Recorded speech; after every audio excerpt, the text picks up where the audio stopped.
जैसा कि मैं बता रहा था, वर्टिब्रेटा उपसंघ को दो डिवीजन में बांटा गया था, जबड़े वाले और बिना जबड़े वाले। जबड़े वाले हम पढ़ रहे थे नेथोस्टोमेटा में। इसमें पहला महावर्ग है पिसीज, इसको हमने जान लिया।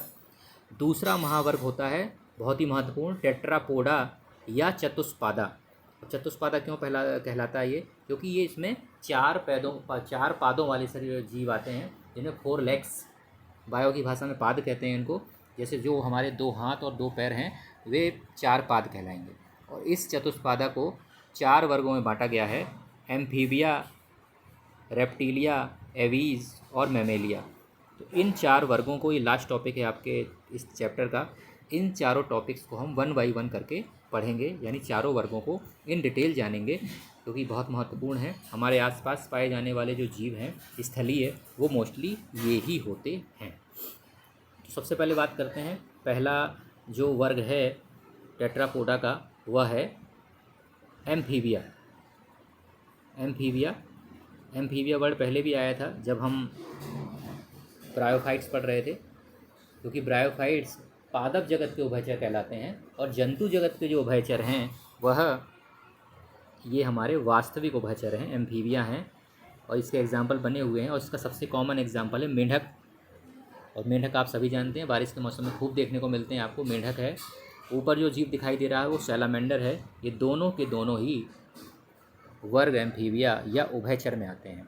उभयचर का तात्पर्य क्या होता है? ऐसे जीव, उभयचर, उभय मीन्स दोनों, चर माने रहने वाले, दोनों जगह। यहाँ पे मतलब क्या है? जल और थल। Amphibia, amphi means 2, BIOS means life, जो 2 जगह अपना जीवन यापन करें। तो ये जो जीव होते हैं जल व थल यानी कि स्थल, दोनों में ही अपना जीवन यापन कर सकते हैं, दोनों जगह जीवित रह सकते हैं।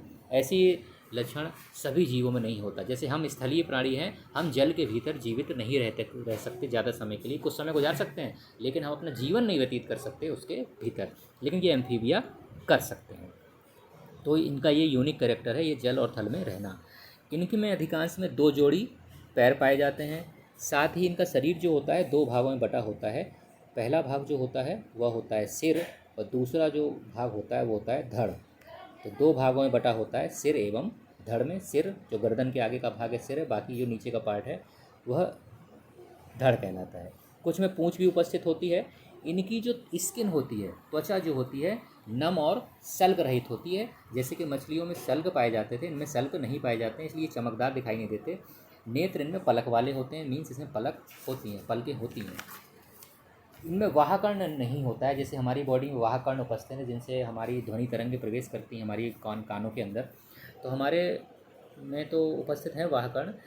एम्फीबिया वर्ग के सदस्यों में वाहकर्ण नहीं होता है। वाहकर्ण की जगह इनमें कर्णपटल पाया जाता है, टेम्पेनम कहते हैं इसको।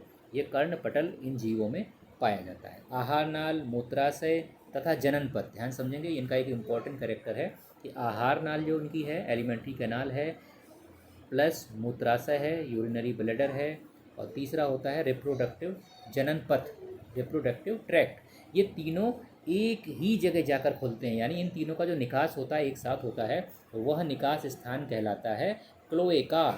याद रखेंगे, अवस्कर द्वार।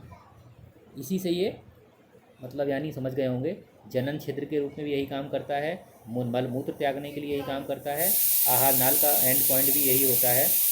यह अवस्कर द्वार या क्लोएका कहलाता है।